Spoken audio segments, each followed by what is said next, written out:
Hello everyone. So this is the third video of this series, and today I am going to show you the AC transient simulation, a full wave bridge rectifier. So as you can see here, AC transient simulation, and the next will be AC frequency sweep. So here for this DC, our source was P DC, right? For AC we have two types of source. Okay, we have one type of source called P sine and another type of source which is called P AC. Always remember, when we do a transient simulation, a transient analysis, that means time domain analysis, we always use this source P sine, and whenever we do a frequency domain analysis, we use P AC. So in this simulation I am going to use a source P sine. So let me bring that P sine here, P sine. Okay. For frequency domain analysis in the next experiment, in the next video, I am going to use PAC. Now we know that we need some diodes to design the bridge rectifier. So if we give a D here, then we directly get the diode. But this diode we cannot use, because when we talk about semiconductor devices such as diodes, they have many parameters, like what is the model, what is the part number, model number, temperature, then package type, and we have to define all these parameters, and the simulation will depend upon these parameters, because when we buy a diode from the market, it has a specific set of parameters. So when we have to use a diode, it is always better to use a standard diode. If I search diode here, you can see this is the generic D, and we have some other diodes which are with some part number. Whenever the diode is with some part number or model number, then it has some predefined attributes or predefined properties. For example, if I take this D1N4002, so if I take this, so I need 4 diodes, since this is a, okay, so I have all the 4 diodes, and remember you can see that it has started from 2 because already I placed one diode and I deleted it, so it has started from 2, but it makes no difference. So you can see here all the attributes are already defined. When the attributes are defined, that means we will get almost the same result that we get from actual circuit if we use the same component. Okay, so as we know the circuit already, bridge rectifier, so let me connect the components. So I make a wire, and so I am not going to explain the circuit because you already know what is a bridge rectifier.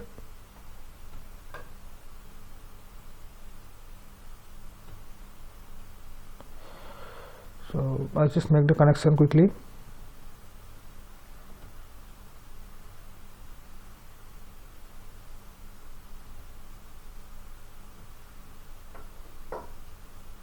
Okay, I need a load resistance R. So I need this load resistance, and so you can press Ctrl W to bring this wire directly, which I am doing right now. Okay, so I have connected. Now we have not yet defined the voltage of this.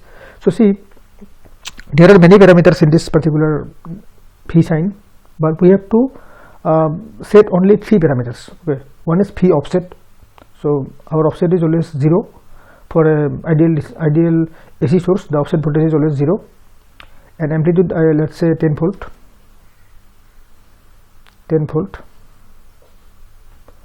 and amplitude is 10 volt, and frequency is say 50 Hertz. Okay, so I have given all the parameters. Now before we start the simulation, what I have to do here is that I have to give a ground, but in this particular circuit it is difficult to identify which one should be the ground, right? Either this will be the ground or this will be the ground. So let me first put the ground here and do the simulation, and next I will put the ground here and do the simulation again and show you what is the difference, because since this is not an actual circuit, this is a simulator, and there can be two connected points which is the ground. Now if our ground is not the same, our output should also be different, because it does the calculation with respect to this ground. Ground is always at voltage 0, right? So let's do the simulation. Before simulation, actually we have to do some setup, because we are doing a transient analysis. So I have to remove this and I have to go for transient.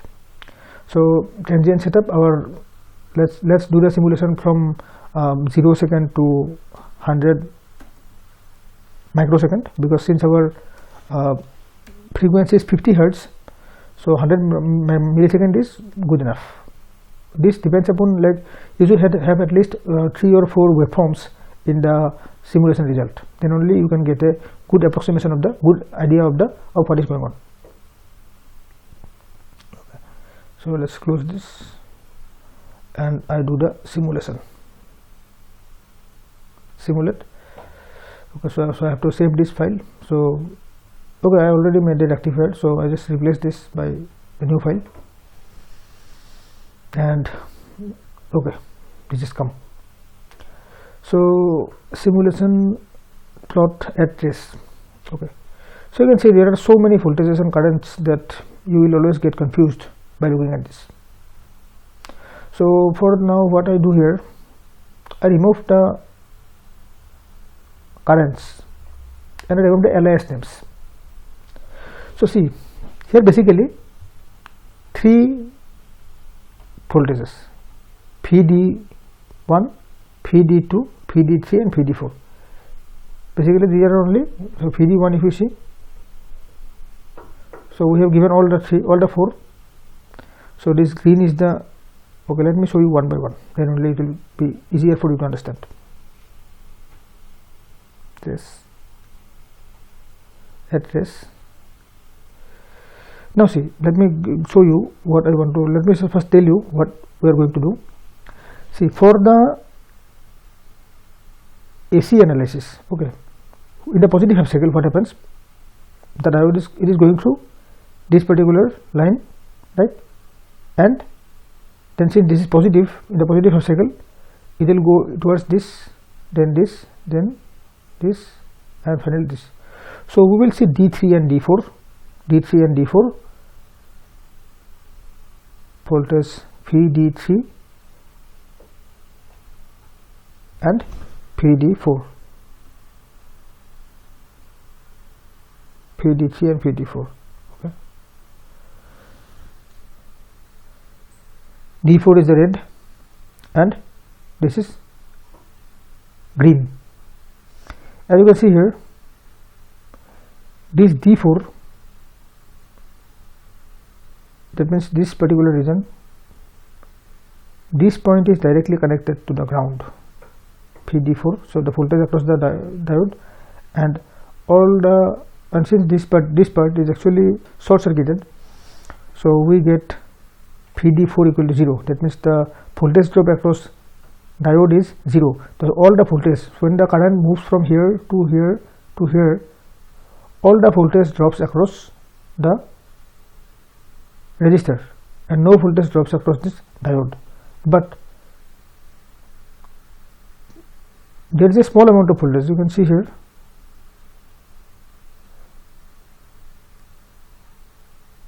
between this point and ground. Remember, we are not looking at the voltage across this D3, but we are looking at the voltage between this point and at the starting point of D3 and the ground, right? Now if you look at the full circuit, then most of the full voltage will drop across this D3, right? So we are getting full 10 volt, around 10 volt, because some loss is there, but around the full 10 volt, and here I am getting almost 0. Similarly, if we delete this, and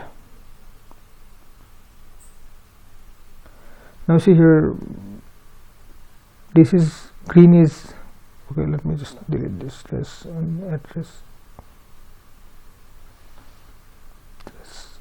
Delete all trace address. Now if you see D2 is to 1 and D2 is to 2, so that means the first terminal and second terminal of D2. So D2, this is the first terminal and this is second terminal. So you can see here the red one is the D2 is to 1, D2 is to 1, and this one, the blue one, is D2 is to 2, and we are measuring this with respect to this. Okay. So in the positive half cycle, what is happening? In the positive half cycle, since our current is moving in this direction, so at this point, between this point, at the positive half cycle, this will be at higher potential, this will be at lower potential, right? So in the positive half cycle,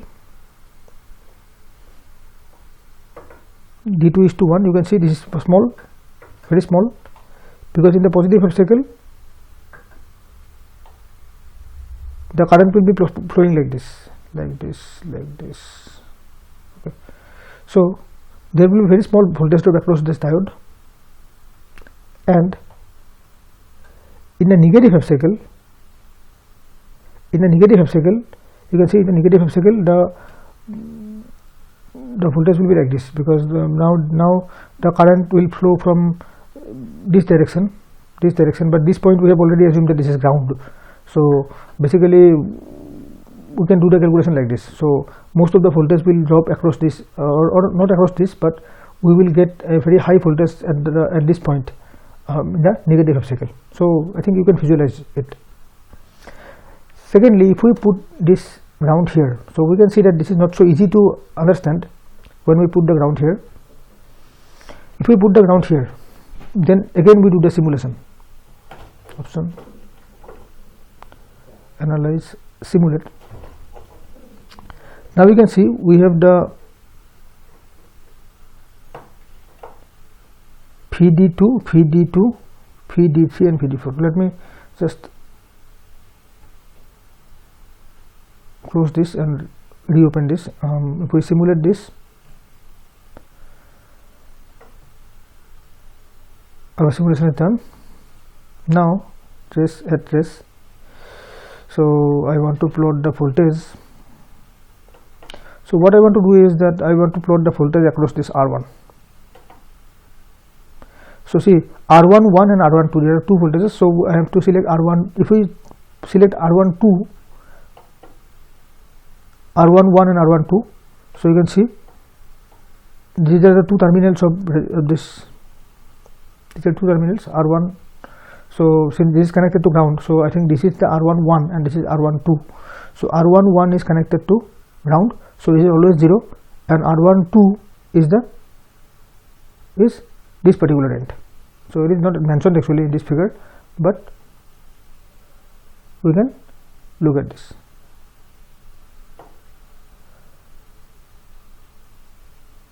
So as you can see here, we get the rectified output. Now if we put a capacitor here, see, say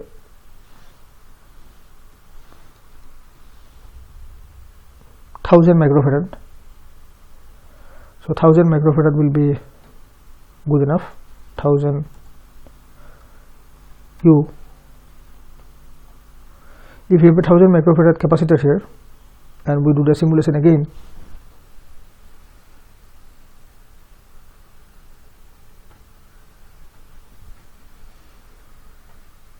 now if we apply this plot, trace at trace, so P is to P R11 and R12. If we add these two, you can see we get a PODC at this R12 at this point, and this point is connected to ground. So this is the rectifier with filter. So this is how we can do the simulation of a full wave bridge rectifier using PSPICE. Thank you.